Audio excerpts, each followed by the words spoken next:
여러분 안녕하세요. 여러분들의 진로쌤 훈쌤입니다. 여러분 한 주간 잘 보내셨나요? 여러분 지난 시간에 선생님이 자아 탐색을 나를 가져보라고 여러분들한테 제안했는데 한번 가져보셨나요? 나를 아는 거는 정말 중요한 것 같습니다. 왜냐하면 자기를 잘 알아야 나에게 맞는 선택들을 해나갈 수 있기 때문입니다. 오늘 주제가 선택과 관련 있는 내용인데요. 선택에 대해서 좀 더 설명을 하고 활동을 진행해 나가보도록 하겠습니다. 여러분, 인생에서 중요한 두 가지 선택이 있다고 하는데요. 어떤 걸까요? 아마 여러분들 많은 학생들이 대답을 하고 있는 것 같은데요. 그렇죠. 결혼이 정말 중요하죠. 평생 함께 살 배우자를 선택하는데 만약에 이게 자기랑 맞지 않는 그런 배우자를 만나면 어떻게 될까요? 굉장히 좀 어려움이 있겠죠? 또 하나의 중요한 선택이 또 뭐가 있을까요? 네, 맞습니다. 바로 직업 선택입니다. 적어도 하루에 8시간은 일을 하는데 그게 나랑 맞지 않아. 내가 싫어하는 일이야. 그럼 인생이 얼마나 불행할까요? 예, 이렇듯 결혼과 직업은 자기 삶에 있어서 너무너무 중요합니다. 이렇게 중요한 선택을 많은 사람들이 신중하게 선택하지 못하는 걸 많이 봅니다. 내면에서부터 선택을 해야 되는데 대부분 사람들이 외적인 모습, 또한 외형적인 조건들을 보고 선택하는 것들을 너무나 많이 보게 됩니다.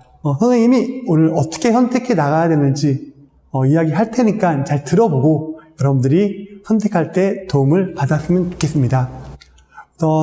선택의 유형을 염두에 두고 선택할 때 활용하면 좋습니다.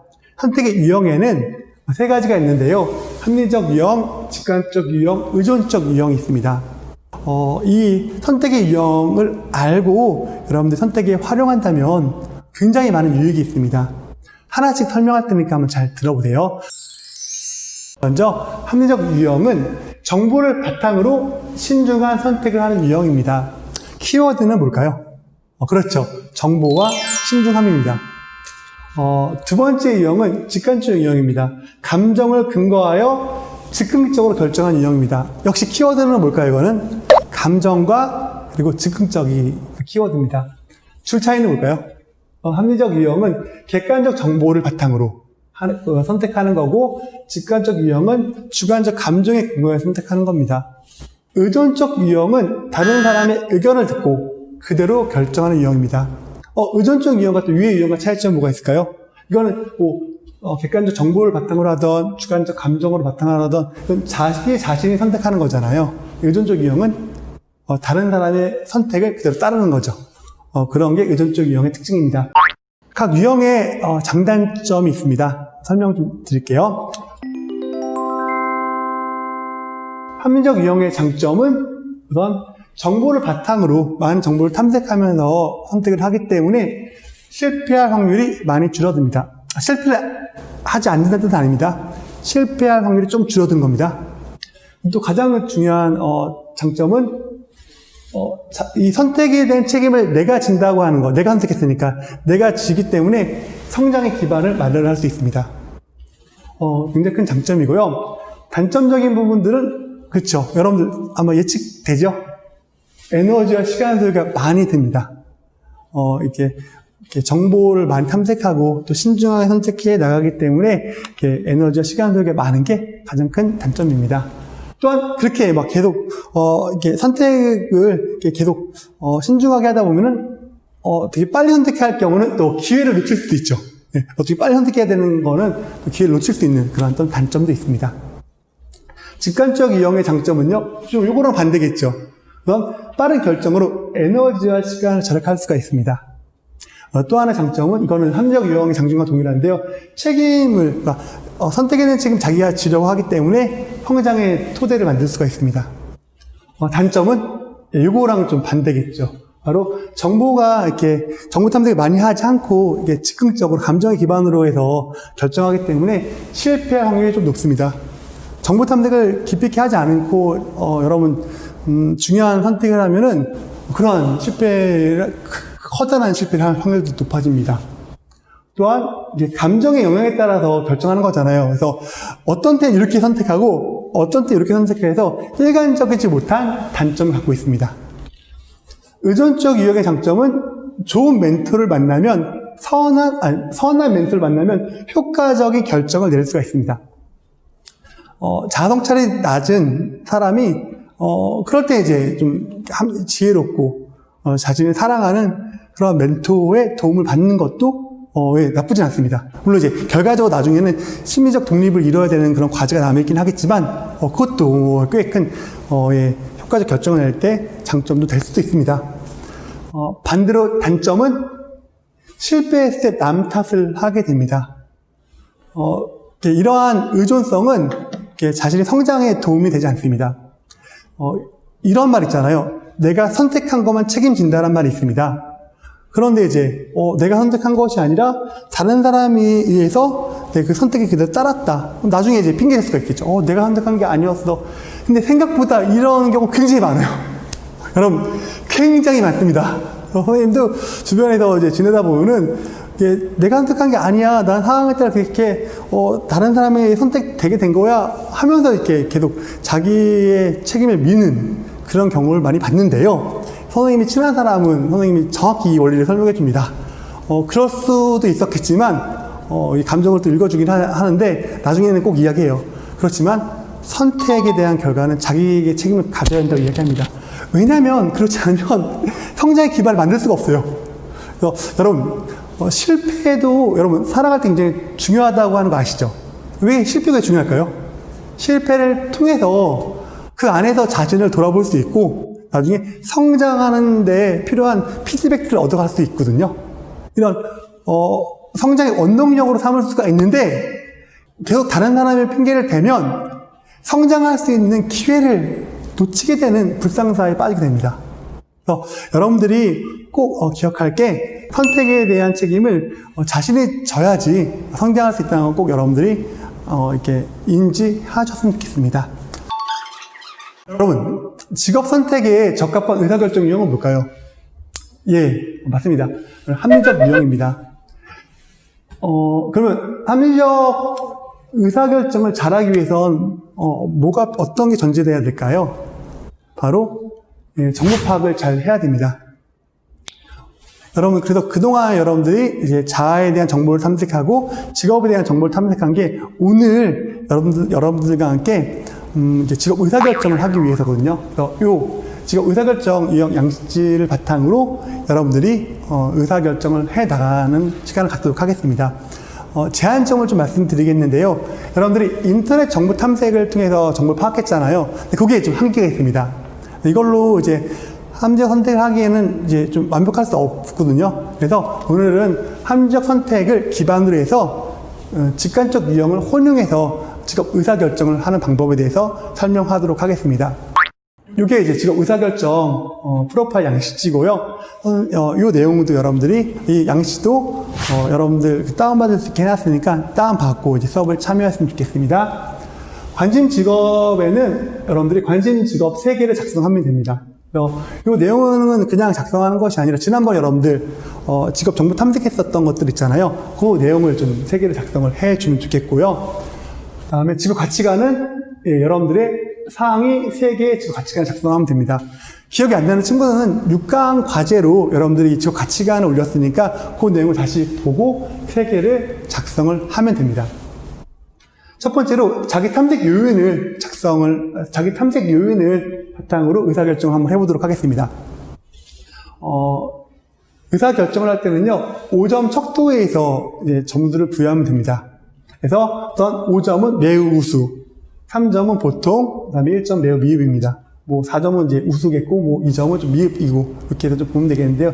자기의 이제, 자아 탐색을 바탕으로 의사결정할 때는요, 5점은 나한테 가장 맞다, 잘 맞다, 라고 하는 측면들이고, 그 다음에 1점은 잘 안 맞는다, 이건 보통이다, 라고 이렇게 파악하고 여러분들 점수를 부여하면 됩니다. 흥미부터 좀 이야기하겠는데요. 여러분, 흥미는 이 직업에 대한 직업에 대한 좋아함, 이런 것들을 좀 판단하는 거잖아요. 나는 교사가 되는 게 너무 좋아. 그리고 나는 이 교사가 되는 상상만 해도 너무 행복해 라고, 나는 너무 내 교사가 나의 흥미를 잘 맞는 것 같아 라면 5점을 주면 됩니다. 네, 이렇게 할 수도 있지만 또 다른 방법 좀 설명드릴게요. 여러분 예전에 직업 흥미 유형 검사 했잖아요. 그 검사한 거랑 또 직업 정보 탐색할 때 그 직업에 맞는 흥미 유형들이 나왔잖아요. 그것들이 완전히 일치하면, 그런데 또 내가 이 직업 너무 좋아해 라고 하면 5점을 주면 됩니다. 예를 들어서 내 흥미 유형 코드가 뭐 SI형, 사회탐구형인데 교사에 적합한 직업 유형을 파악했더니만 거기도 사회탐구형, SI형이다. 그럼 코드가 완전히 일치하잖아요. 그리고 또한 내가 이걸 너무 좋아해 라고 하면 5점을 부여하면 됩니다. 근데 모든 직업을 다 그렇게 할 수 없습니다. 왜냐면 각 직업에서 흥미 유형 코드가 나오는 경우도 있고 또 안 나오는 경우도 있어요. 그럴 경우라면 주관적으로 내가 얼마나 좋아하는지에 대해서 점수를 부여하면 됩니다. 약간 이거는 좀 어느 정도 좋아해 라고 하면 4점을 주면 되고, 그 다음에 온실가스 처리 연구원, 이거는 이렇게 썩 좋아하지는 않고 한 보통 정도야, 그럼 3점을 주면 됩니다.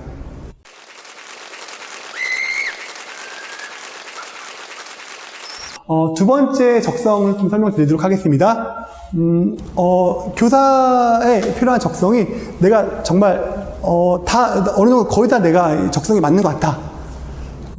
나의 능력이, 나의 재능이 교사에 수행할 재능과 잘 맞아 라고 하면 5점을 주면 됩니다. 이거 역시 이렇게 지난번에 정보 탐색했던 걸 바탕으로 작성할 수 있는데요. 여러분 직업 적성 검사의 결과가 나왔잖아요. 예를 들어서 언어 능력, 수리 논리 능력, 그다음에 또 대인관계 능력, 자아 성찰 능력, 이런 것들 지난번에 여러분 검사 결과 나왔죠. 이 검사 결과랑 직업에서 필요한, 직업 정보 탐색할 때 필요한 적성이 일치한다면, 그리고 또 내가 정말 그것들을 잘할 수 있다고 생각이 든다면, 그럼 5점을 주면 됩니다. 그러나 역시 마찬가지로 완벽하게 이렇게 할 수 없음을 또 말씀을 드립니다. 그래서 이게 직업 정보 탐색에 나오는 경우도 있고 나오지 않는 경우도 있기 때문에 그럴 경우라면 여러분들이 약간 좀 주관적으로 판단해서 점수를 주면 됩니다. 약사는 내가 어느 정도 그 직업에 잘 맞는다 라고 하면 4점을 내고, 온실가스 처리 연구원, 여기 있는 그 직업에 요구하는 적성이 한 좀 보통 정도 내가 갖고 있는 것 같다 하면 3점을 주면 됩니다. 성격 역시 마찬가지로 동일한 방법으로 하면 되는데요.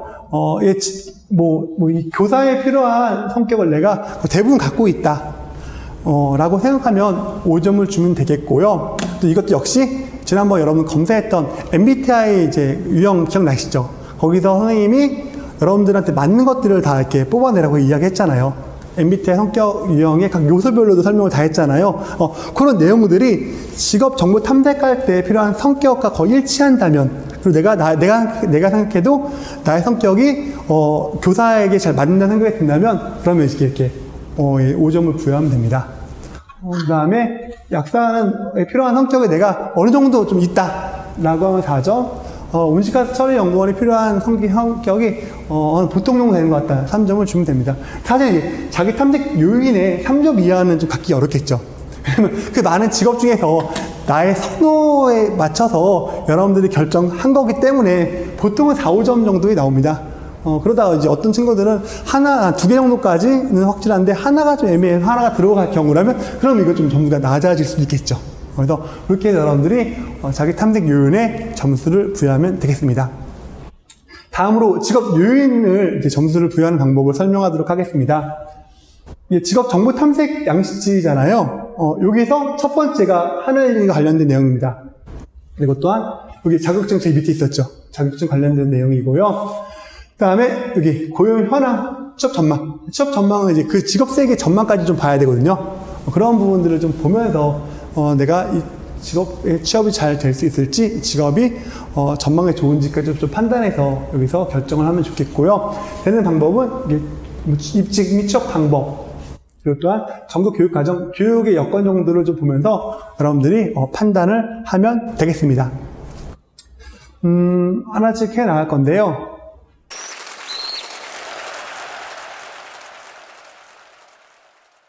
우선은 요 하는 일을 보면요, 하는 일, 이게 직업에서 하는 일을 내가 매우 잘할 수 있을 것 같다 라면 5점을 주면 돼요. 보통 정도 할 수 있을 것 같다. 한 3점 정도 주면 되고, 전혀 못할 것 같다. 1점을 주면 됩니다. 이 사이는, 요 사이 어느 정도 잘할 수 있을 것 같다. 약 잘 못할 것 같다 하면 이렇게 뭐 4점이든 또한 잘 못할 것 2점을 주면 됩니다. 그렇게 해서 점수를 부여하면 되겠는데요. 교사, 나 여기서 하는 일들 정말 잘할 수 있을 것 같아. 그럼 5점을 주면 됩니다. 하는 일을 다 적었기 때문에 그 내용 보면서, 나 이거 다 잘할 수 있을 것 같아. 하면 5점을 주면 되겠고요. 나 어느 정도, 나 보통 정도. 나는 약사는, 여기서 하는 일들을 어느 정도는 보통 정도 좀 할 수 있을 것 같아. 하면 3점을 주면 되고, 온실가스 처리 연구원은 어느 정도는, 완전히 잘할 것 같지는 않지만, 그래도 어느 정도 좀 잘할 것 같아. 라고 하면 또 4점을 부여하면 됩니다.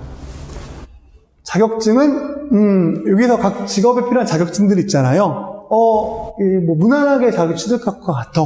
다음에 5점을 주면 되고, 뭐, 해당 직업 자격증 없는 경우도 5점을 주면 됩니다. 또한, 보통 정도 자격 취득이 가능하다. 3점을 주면 되고, 자격증 취득이 매우 어려울 것 같다. 라고 하면 1점을 주면 됩니다. 역시 이제 4점 중간으로 주면 되고, 2점도 이 사이 중간으로 주면 되겠습니다.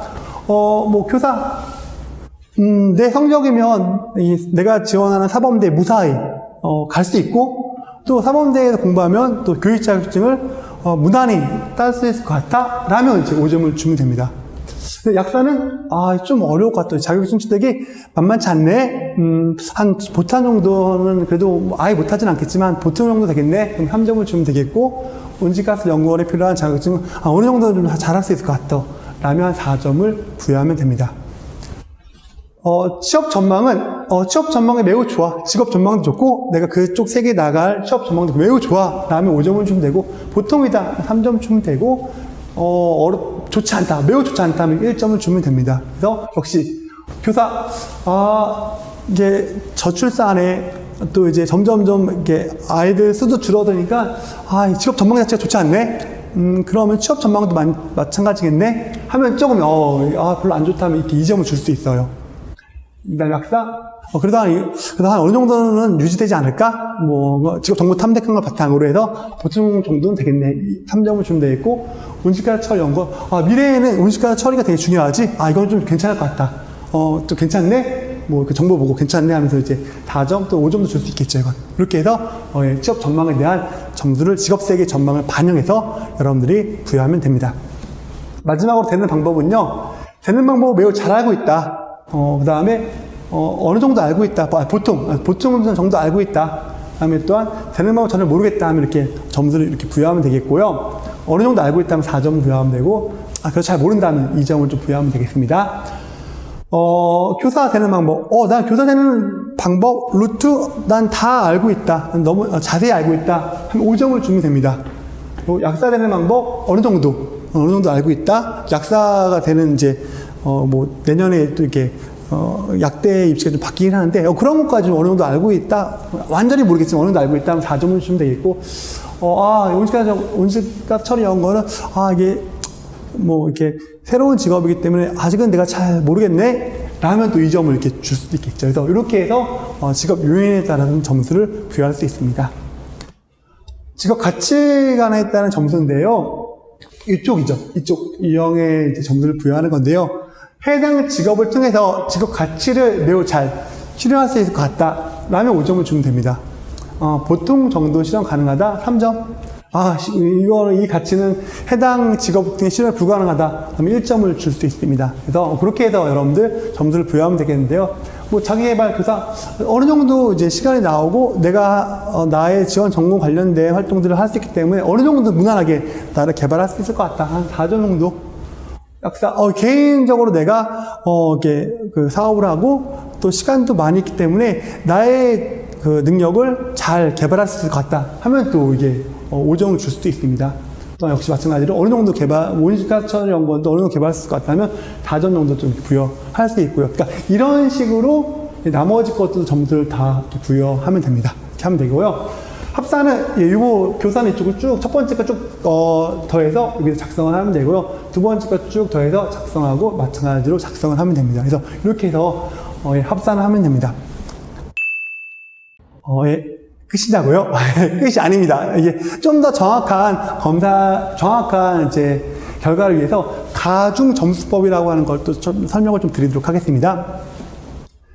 각 이제 자기 탐색 요인, 직업 요인, 직업 가치관 요인 중에서 여러분들이 가장 중요하게 생각하는 것들을 하나씩 뽑습니다. 난 이 세 개 중에서 난 흥미가 제일 중요해. 흥미 동그라미하고, 난 여기서 나는 하는 일이 제일 중요해. 하는 일 동그라미하고, 난 여기서 나는 자기 개발이 제일 중요해. 동그라미 합니다. 요거는 이제 그 해당 영역의 점수를 곱하기 2를 하는 겁니다. 그래서 5니까 10이고, 여기는 8이고, 여기는 6이고, 뭐 10이고, 6이고, 8이고, 이런 식으로 해서 곱하기 2를 한 다음에 요것들을 좀 반영해서 여기다 점수를 부여하면 됩니다. 여기서 5점, 5점, 4점이니까 14점이죠. 그래서 43에 14를 더하니까 57점. 맞죠? 예, 이렇게 작성을 하면 되고, 나머지 역시 다 작성을 하면 됩니다. 그래서 이렇게 하다 보면은 어떤 경우는 점수가 더 벌어지는 경우가 있고, 어떤 부분은 역전되는 경우도 있어요, 진짜. 역전되는 경우도 있는데, 그리고 여러분들이 중요하게 생각하는 것들을 점수를 좀 더 부여하면서, 좀 더 정확한 결과를 낼 수 있게 됩니다. 최종 직업 선정은, 여기서 가장 높게 나온 점수를 이렇게, 그런 직업을 여기다가 작성을 하면 됩니다. 여기 선배가 하는 겁니다. 선배가, 여러분 선배가 이렇게 작성을 해 나간 건데요. 그래서 가중 점수하고 곱하기 한 다음에 점수 더한 다음에 그 최종 선정 직업이 나왔습니다. 여러분, 여기서 최종 선정 직업은 어떤 걸까요? 이 활동할 때에 여러분 헷갈리지 않도록 그냥 이렇게 적은 거예요. 이렇게 최종이란 말 이렇게 적은 건데, 여기서 말하는 이 직업은 어떤 걸까요? 변하지 않는 고정 분별한 걸까요? 아닙니다. 선생님이 수업할 때 이야기하는 이 직업은요, 계속 이야기하지만 프로토타입 직업입니다. 잠정적으로 결정한 직업이에요. 이거를 선택해서 이거 갖고 앞으로 이제 그 인생 설계라든지 여러분들 학교 활동 설계라든지를 하기 위해서 직업을 여러분 선정한 겁니다. 그래서 이걸 통해서 나중에 이제 직업 탐색하는 방법, 그 다음에 인생 설계하는 방법들을 좀 배우고 그런 용도로서 이렇게 정한 거지, 충분히 바뀔 수 있습니다. 충분히 바뀔 수 있는 잠정적인 그런 선택이니까 여러분들이 이거 꼭 해야 돼 라고 생각하지 말고 여러분 편한 마음으로 이렇게 작성을 해주면 좋겠습니다.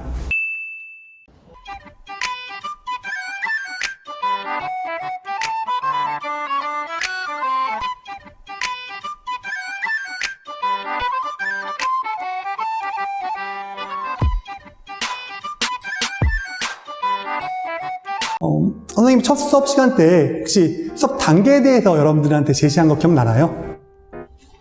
예, 오랜만에 보죠. 예. 요겁니다. 그래서 이렇게 쭉 선생님의 수업이 이런 식으로 해서 전개된다고 이야기했는데, 여러분 벌써 어디까지 왔는지 혹시 아시나요? 예, 온라인 수업이 길어지면서 벌써 진로 설정까지 이제 오게 되었습니다.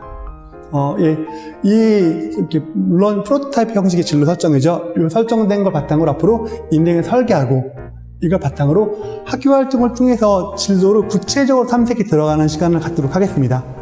이러한 내용들을 바탕으로 학생부 종합전형을 어떻게 준비하는지도, 어떻게 학생부 종합전형 준비를 디자인할 수 있는지도 선생님이 이제 수업을 통해서 매우 구체적으로 알려줄 거거든요. 여러분들이 지금 활동한 내용이 그냥 단순한 이제 자아 탐색, 진로 탐색이 아니라 이런 내용으로 진학까지도 또 연결시킬 수가 있으니까, 여러분들 수업을 통해서 자신의 인생을 설계하고 진학도 준비할 수 있다. 좋지 않나요? 예, 여러분들 이제 등교 계획이 얼마 남지 않았습니다.